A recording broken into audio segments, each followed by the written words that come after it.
అన్నలు తమ్ముళ్ళు అక్కలు చెల్లెళ్ళు పెద్దలందరికీ కూడా మనస్ఫూర్తిగా నమస్కారాలు తెలుపుకుంటూ ఈరోజు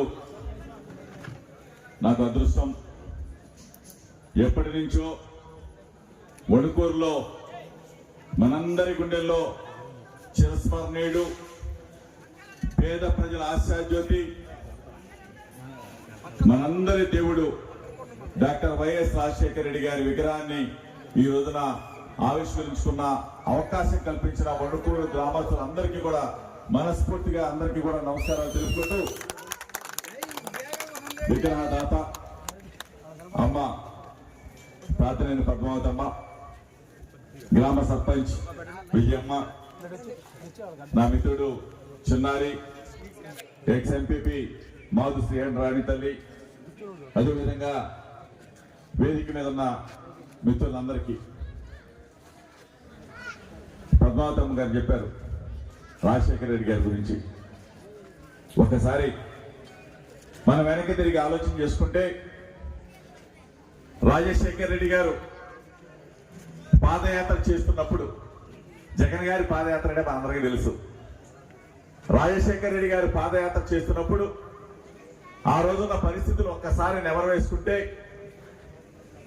మొత్తం కూడా రాష్ట్రం అంతా కరువు పరిస్థితులు, కనీసం తాగటానికి మంచినీళ్ళు లేని పరిస్థితులు, త్రాగటానికి మంచినీళ్లు మనమే కాదు కనీసం పశువులకు కూడా నీళ్లు లేని పరిస్థితుల్లో పశువులను కూడా అమ్మేసుకుని ఇతర రాష్ట్రాలకు అమ్మేసుకునే పరిస్థితులు.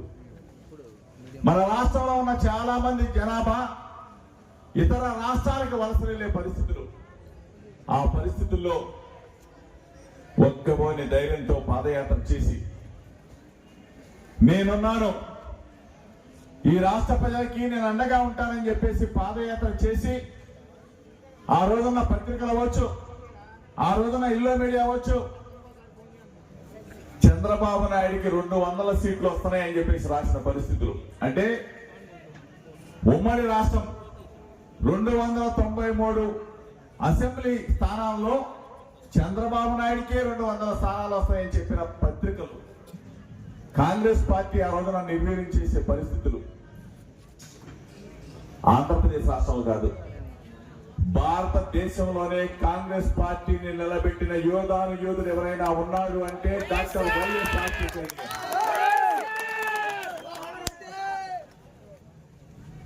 మన రాష్ట్రంలో ఆయన గెలిపించిన ఎంపీ స్థానాల వల్ల ఢిల్లీలో కాంగ్రెస్ పార్టీ ప్రధానమంత్రి పీఠంలో కూర్చుంది. 2004లో కాదు, మళ్ళా అగైన్ 2009లో రాజశేఖర రెడ్డి గారు ముఖ్యమంత్రి అయిన తర్వాత కొన్ని లక్షల మంది ప్రాణాలను నిలబెట్టిన డాక్టర్ వైఎస్ రాజశేఖర రెడ్డి గారు. ఆ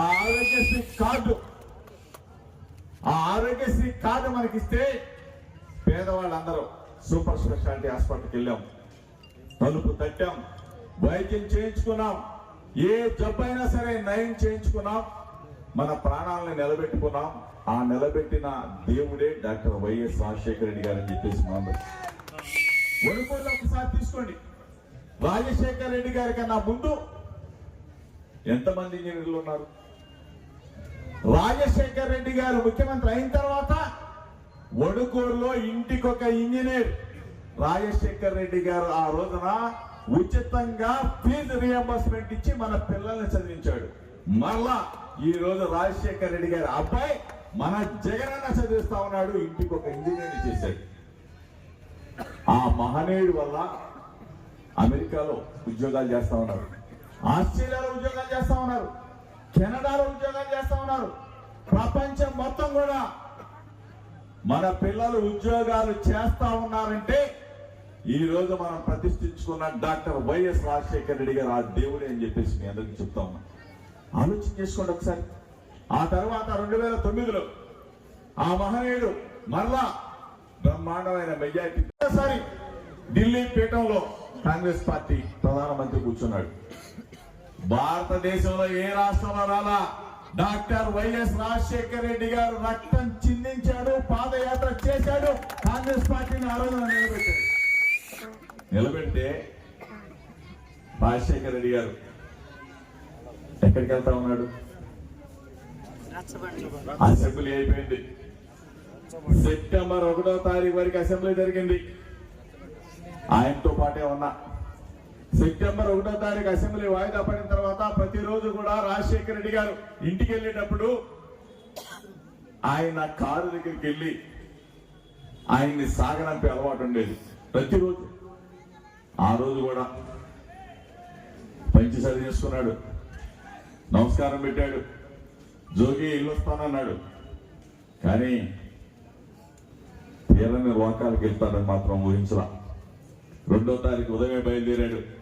ఎక్కడికి బయలుదేరాడు? రచ్చబండ దగ్గరికి వెళ్ళాలా. అక్క, అమ్మ, చెల్లి, అన్న, తమ్ముడు, అవ్వ, తాత చెప్పే మాటలు వినాలా. నా 5 సంవత్సరాల పరిపాలనలో ఇంకా ఏదైనా తప్పులు జరిగినాయా, ఇంకా ఏదైనా మేలు చేయాలా అని చెప్పి అడగటం కోసం రచ్చబండ దగ్గరికి ప్రయాణమై అనంత వాయువుల్లోకి వెళ్ళిపోయాడు అమ్మాని.